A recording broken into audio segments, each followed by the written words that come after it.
Rome baignait dans la lumière dorée du matin du 3 juin 2025, 26 jours après l'élection historique du pape Léon XIV.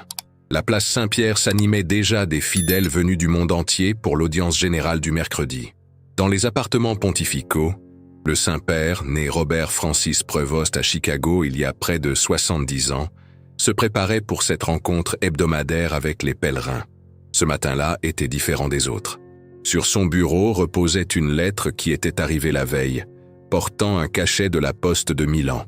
L'écriture tremblante sur l'enveloppe avait immédiatement attiré l'attention du secrétaire papal qui l'avait transmise directement au Saint-Père. « Votre sainteté » avait dit le cardinal secrétaire d'État Giuseppe Toretti en remettant la missive.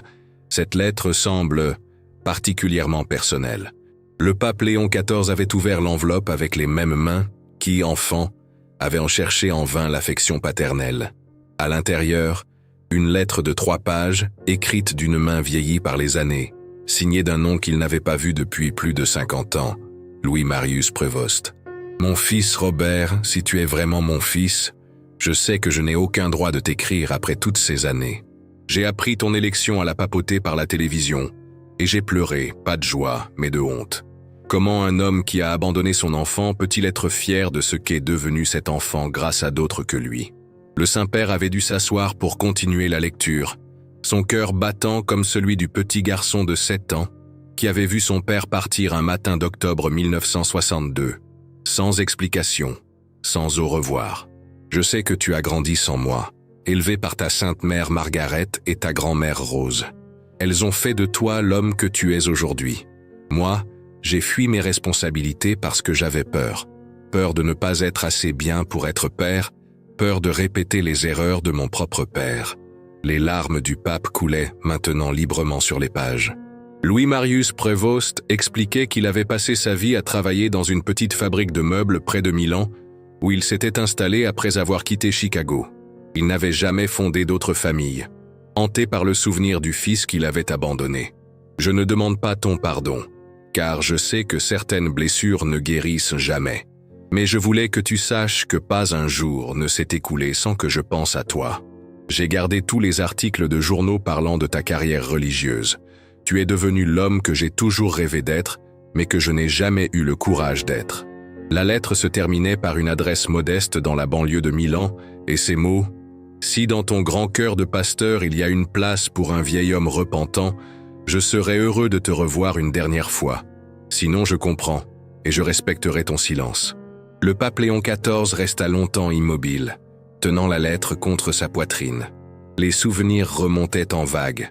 Les nuits où, enfant, il priait pour que son père revienne. Les anniversaires célébrés sans lui, les diplômes obtenus sans personne pour représenter la figure paternelle. Votre sainteté, le cardinal Toretti était entré discrètement, inquiet de ce long silence. Giuseppe, dit le pape d'une voix émue, comment répondons-nous à quelqu'un qui nous a profondément blessés mais qui demande sincèrement pardon? Le cardinal, homme sage et expérimenté, s'approcha respectueusement. Comme le Christ nous l'a enseigné, votre sainteté, avec miséricorde et amour. Le Saint-Père hocha la tête, essuyant ses larmes. Organisez immédiatement un voyage discret à Milan. Pas d'apparat, pas de cérémonie officielle, juste un fils qui va voir son père. Mais votre sainteté, votre agenda est chargé et la sécurité. Giuseppe, l'interrompit doucement le pape. Il y a des moments dans la vie où l'agenda de Dieu prend le pas sur le nôtre. Cet homme a attendu 63 ans. Il n'attendra pas un jour de plus. L'après-midi même, une voiture simple et discrète quittait le Vatican en direction de Milan. Le pape Léon XIV, vêtu d'un simple costume noir et de son col romain, regardait défiler le paysage italien par la fenêtre. Près de lui, le cardinal Toretti respectait son silence méditatif. « Vous savez, Giuseppe, dit finalement le Saint-Père, durant toute ma formation sacerdotale, j'ai prêché le pardon. J'ai dit à des milliers de fidèles qu'il fallait pardonner même à ceux qui nous avaient le plus fait souffrir. Aujourd'hui, Dieu me donne l'occasion de pratiquer ce que j'ai prêché. » Le cardinal acquiesça, ému par la sagesse et l'humilité de son pontife. « Mais j'avoue avoir peur, » continua le pape. « Peur de ne pas être à la hauteur de mes propres enseignements. Peur que 45 ans de blessures ne soient pas effacés par une simple rencontre. » La grâce de Dieu vous accompagne, votre sainteté, et l'amour d'un fils, même blessé, est plus fort que la rancœur. À mesure que la voiture approchait de Milan, le pape Léon XIV se préparait à l'une des rencontres les plus importantes de sa vie. Non pas comme chef de l'Église universelle, mais comme Robert, ce petit garçon qui avait grandi en se demandant pourquoi son papa était parti. Dans un petit appartement de la banlieue milanaise, Thomas Prevost, 92 ans, regardait anxieusement par la fenêtre. Il avait passé 3 jours à nettoyer son modeste logement, à préparer des photos de son fils qu'il avait secrètement collectionnées au fil des ans. Il ne savait même pas si sa lettre était arrivée, si elle avait été lue, si son fils daignerait lui répondre. Quand il vit la voiture noire s'arrêter devant son immeuble, Thomas Prevost sentit ses jambes trembler. Un homme en costume noir en descendit, et malgré les années, malgré les cheveux blancs et les rides, il reconnut immédiatement ses yeux qu'il avait vus pour la dernière fois 63 ans plus tôt. « Mon Dieu », murmura-t-il, « il est venu, mon fils est venu ». L'escalier qui menait au 3e étage de l'immeuble modeste de la banlieue milanaise n'avait jamais semblé si long au pape Léon XIV. Chaque marche gravie ramenait un souvenir, une question sans réponse, une blessure d'enfance qui s'était muée en cicatrice au fil des années. Le cardinal Toretti l'accompagnait en silence, conscient de la solennité de ce moment. Arrivés devant la porte marquée « T. Prevost », ils s'arrêtèrent. Le Saint-Père prit une profonde inspiration, ferma les yeux quelques secondes, puis frappa doucement. La porte s'ouvrit presque immédiatement, comme si Thomas Prevost avait attendu derrière pendant des heures.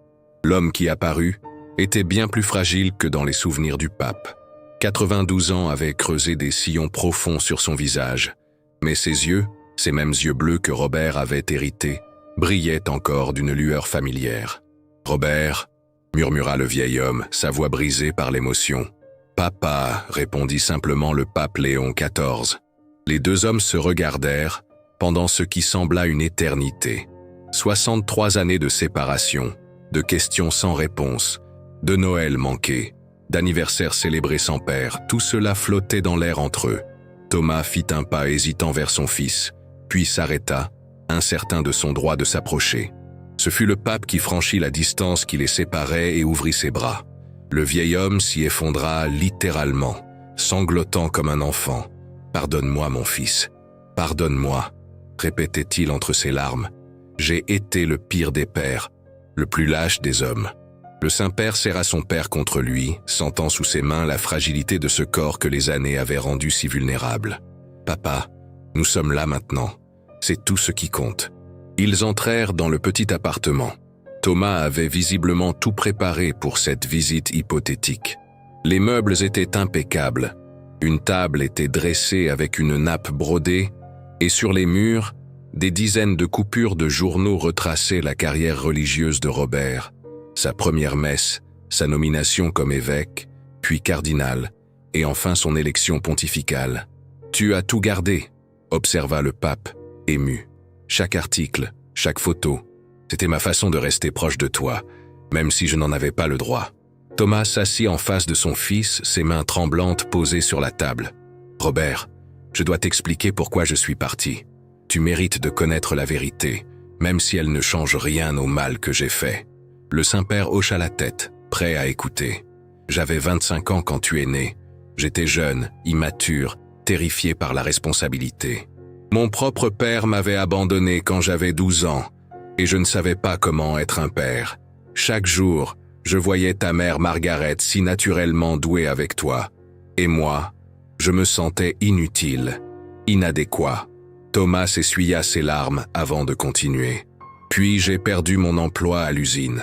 J'ai commencé à boire pour oublier mes échecs. Ta mère et toi méritiez mieux que ça. Un matin, en te regardant dormir, j'ai réalisé que tu grandirais peut-être mieux sans moi qu'avec un père défaillant. Mais papa, nous aurions pu surmonter ces difficultés ensemble. Je sais maintenant, mon fils. Mais à l'époque, dans ma peur et ma honte, j'ai pensé que partir était la solution. J'ai pris un train pour New York, puis un bateau pour l'Europe.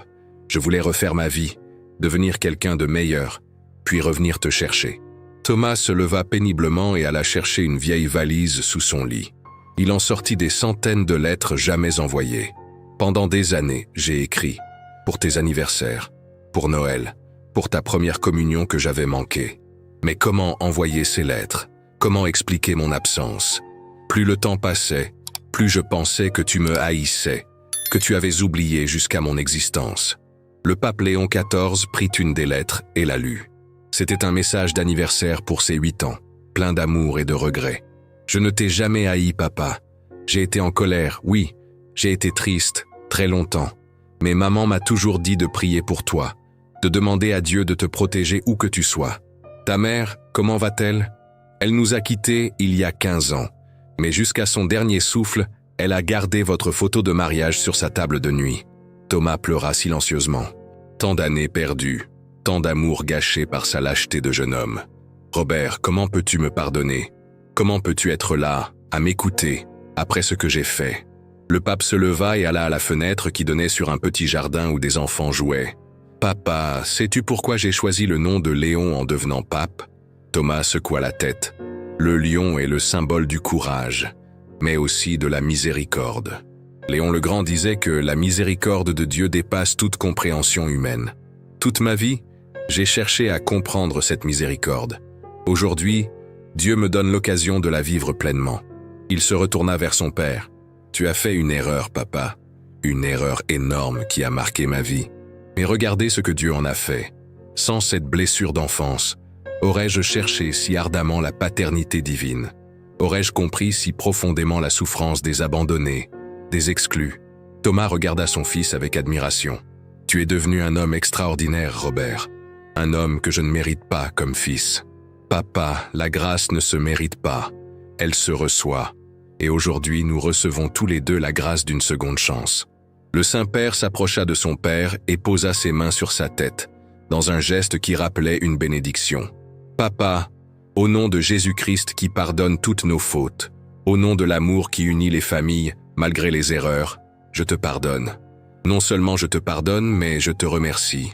Me remercier de m'avoir appris par ton absence même la valeur de la présence, de m'avoir enseigné par ta fuite l'importance de la persévérance, de m'avoir montré par ta faiblesse que seul l'amour de Dieu est infaillible. » Les deux hommes s'embrassèrent longuement, pleurant ensemble toutes ces années perdues, mais célébrant aussi cette réconciliation miraculeuse.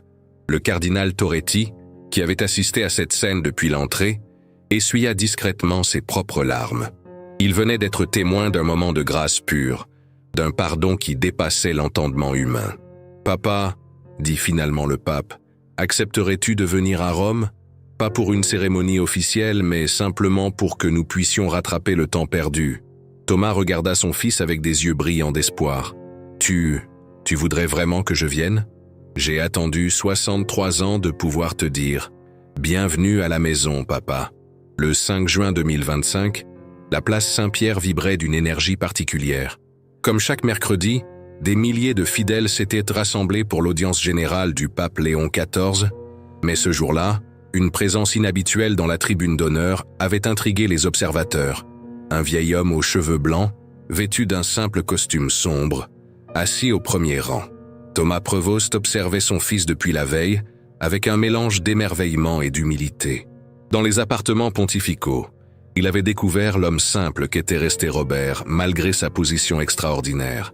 Le pape prenait ses repas sans cérémonial, priait longuement dans sa chapelle privée, et surtout, avait passé des heures à écouter les récits de son père sur ses 63 années de séparation. « Papa », lui avait dit le Saint-Père la veille au soir, « demain, pendant l'audience, j'aimerais partager notre histoire avec les fidèles. Pas tous les détails, mais le message essentiel, que le pardon peut guérir les blessures les plus anciennes. » Thomas avait hésité. L'idée de voir son abandon d'autrefois exposé devant des milliers de personnes le terrifiait. « Robert, je ne veux pas que mon histoire entache votre image de Saint-Père. Papa, comprends-tu que votre histoire est mon histoire, que votre rédemption fait partie de ma mission? Les gens ont besoin de savoir que même leurs pires erreurs peuvent être transformées en grâce. » Maintenant, assis dans cette tribune, Thomas sentait le poids de tous ces regards curieux. À côté de lui, le cardinal Toretti lui avait expliqué le déroulement de la cérémonie et l'avait rassuré sur sa présence. Le pape Léon XIV apparut enfin, accueilli par les applaudissements enthousiastes de la foule. Il salua l'assemblée dans plusieurs langues, puis prit place sur son siège pontifical. Comme à son habitude, il commença par quelques mots sur les lectures du jour, mais rapidement, son ton devint plus personnel. « Mes chers frères et sœurs, dit-il en regardant directement son père, aujourd'hui, je voudrais vous parler d'une grâce particulière que Dieu m'a accordée ces derniers jours. Une grâce qui nous concerne tous car elle touche au cœur de notre foi, le pardon. » Un silence attentif s'installa sur la place. Les caméras de télévision captaient chaque mot, diffusant en direct vers le monde entier. Il y a 3 jours, j'ai reçu une lettre. Une lettre d'un homme que je n'avais pas vu depuis 63 ans. Un homme qui m'a profondément marqué par son absence. Mon père terrestre. Un murmure parcourut l'assemblée. Rarement un pape révélait ainsi des aspects si personnels de sa vie. Cet homme qui est aujourd'hui parmi nous, le pape leva la main vers la tribune où Thomas se trouvait, m'a abandonné quand j'avais 7 ans. Il est parti un matin, sans explication, sans au revoir, me laissant avec ma mère et mes questions d'enfant. Thomas baissa la tête, submergé par l'émotion et la honte. Autour de lui, il sentait les regards se tourner vers lui, mais étrangement, il n'y percevait pas de jugement, plutôt une curiosité bienveillante. Pendant 63 ans, continua le Saint-Père, j'ai porté cette blessure. Elle a façonné ma vocation, m'a poussé vers la paternité spirituelle, m'a fait comprendre la souffrance de ceux qui se sentent abandonnés par ceux qu'ils aiment. Le pape fit une pause, laissant ses paroles résonner. Mais voici le miracle. Il y a 3 jours, cet homme m'a écrit. Non pour se justifier, non pour minimiser sa faute, mais pour demander pardon. Un pardon qu'il pensait ne pas mériter, qu'il n'osait même pas espérer. Et vous savez ce que j'ai découvert en le retrouvant? Que derrière l'homme qui m'avait abandonné se cachait un père brisé par ses propres peurs, un jeune homme de 25 ans qui avait fui non par manque d'amour, mais par excès de peur de mal faire. Thomas releva la tête, surpris d'entendre son fils présenter ainsi sa défection. « Mes frères et sœurs, j'ai longtemps prêché que nous devions pardonner à ceux qui nous ont offensés. Aujourd'hui, Dieu m'a donné l'occasion de vivre pleinement cet enseignement. Et je peux vous dire que le pardon n'est pas une faiblesse, c'est la force la plus puissante qui soit. » Le pape se leva de son siège et tendit la main vers son père. « Papa, veux-tu me rejoindre ?» Thomas hésita, puis, encouragé par le cardinal Toretti, se leva lentement. Le vieil homme descendit de la tribune sous les regards de milliers de fidèles et des caméras du monde entier. Chaque pas lui semblait peser une tonne. Quand il arriva près de son fils, le pape l'accueillit dans ses bras devant l'assemblée entière. « Mes frères et sœurs, dit le Saint-Père d'une voix émue, je vous présente mon père, Thomas Prevost, un homme qui a fait une erreur énorme il y a 63 ans, mais qui aujourd'hui a eu le courage de demander pardon. » Il se tourna vers son père. « Papa, devant tous ces témoins, devant Dieu et devant l'Église universelle, je te pardonne publiquement. Je te pardonne et je te remercie, car ton absence m'a enseigné la valeur de la présence de Dieu, notre Père. » Thomas ne put retenir ses larmes. Devant des milliers de personnes, il tomba à genoux devant son fils. « Robert, je ne mérite pas ce pardon. Papa, relève-toi. La miséricorde de Dieu ne se mérite pas, elle se reçoit. » Le pape aida son père à se relever et se tourna vers l'assemblée. « Regardez cet homme, mes frères et sœurs. Regardez-le non pas pour le juger, mais pour comprendre que chacun de nous porte des blessures. Chacun de nous a fait des erreurs. Mais regardez aussi la puissance du pardon. Il peut transformer les abandons en retrouvailles, les blessures en bénédictions. » Un tonnerre d'applaudissements s'éleva de la place Saint-Pierre. Des milliers de personnes se levèrent spontanément, émus par cette démonstration publique de réconciliation. « Et maintenant, dit le pape en souriant à travers ses larmes, permettez-moi de vous donner ma bénédiction apostolique, accompagnée de celle de mon Père qui, par sa présence aujourd'hui, témoigne que l'amour de Dieu peut tout racheter. » Thomas, encore tremblant d'émotion, regarda cette mère de visage tourné vers eux. Pour la première fois depuis 63 ans, il ne se sentait plus défini par son erreur passée, mais par la grâce présente. Que cette réconciliation, conclut le pape Léon XIV, soit un signe d'espérance pour toutes les familles brisées, pour tous ceux qui pensent que leurs fautes sont impardonnables. Avec Dieu, il n'est jamais trop tard pour recommencer. Dans les heures qui suivirent cette audience extraordinaire, le Vatican fut submergé de messages du monde entier. Les réseaux sociaux débordaient de témoignages émouvants. Des fils réconciliés avec leur père, des parents qui retrouvaient le courage de demander pardon à leurs enfants, des familles déchirées qui voyaient dans ce geste papal un signe de réconciliation possible. Le soir même, dans la simplicité de ses appartements privés, le pape Léon XIV et Thomas partageaient un dîner paisible. Loin des caméras et de l'agitation médiatique, ils n'étaient plus que deux hommes, rattrapant 63 années de conversations manquées. « Robert, » dit Thomas en posant sa fourchette, « je réalise maintenant l'ampleur de ce que tu as fait aujourd'hui. Tu as risqué ta réputation pour un vieil homme qui ne le méritait pas. » Le Saint-Père sourit avec tendresse. « Papa, tu ne comprends pas encore. Ce n'est pas moi qui ai pris un risque, c'est Dieu qui a pris une initiative. Nous a réunis non seulement pour nous guérir, mais pour témoigner de sa miséricorde devant le monde. » Thomas regarda par la fenêtre les lumières de Rome qui scintillaient dans la nuit. « Toutes ces années, j'ai cru que mon plus grand échec était de t'avoir abandonné. Maintenant, je me demande si Dieu n'avait pas un plan que nous ne pouvions pas voir à l'époque. Comment cela ? Si j'étais resté, si j'avais été un père présent mais imparfait, aurais-tu développé cette sensibilité particulière pour les abandonnés, les exclus ? Aurais-tu cherché si ardemment la paternité divine ? » Le pape réfléchit un moment à ces paroles. « Papa, je ne crois pas que Dieu veuille la souffrance des enfants, mais je crois qu'il peut transformer nos pires blessures en source de compassion. Ta décision de partir était une erreur, mais Dieu en a fait naître une vocation. » Le lendemain matin, le 6 juin, Thomas accompagna son fils à la messe privée que le pape célébrait chaque jour dans sa chapelle personnelle. C'était la première fois en 63 ans qu'ils priaient ensemble. Pendant la consécration, Thomas observait son fils transformer le pain et le vin, et une révélation profonde l'envahit. Cet enfant qu'il avait abandonné était devenu un homme capable de transformer la douleur en espérance, l'abandon en accueil, la blessure en bénédiction. Après la messe, ils s'assirent dans le petit jardin privé du pape. « Robert, je dois te demander quelque chose, » dit Thomas avec gravité. « Que veux-tu que je fasse maintenant ? Je ne peux pas rester indéfiniment au Vatican, et je ne veux pas être un fardeau pour ton ministère. » Le Saint-Père prit les mains vieillies de son père dans les siennes. « Papa, j'aimerais que tu restes près de Rome. Pas au Vatican. Je sais que la vie pontificale n'est pas pour toi, mais assez près pour que nous puissions nous voir régulièrement. Il y a tant d'années à rattraper, tant de conversations que nous n'avons jamais eues. Mais à mon âge, dans un pays étranger, papa, regarde-moi, ai-je l'air inquiet ? Dieu qui a organisé nos retrouvailles s'occupera aussi du reste. » Et effectivement, comme par providence, le cardinal Toretti informa le Saint-Père qu'une petite maison dans les environs de Castel Gandolfo était disponible. Une demeure simple avec un jardin, parfaite pour accueillir un homme âgé désireux de passer ses dernières années près de son fils retrouvé.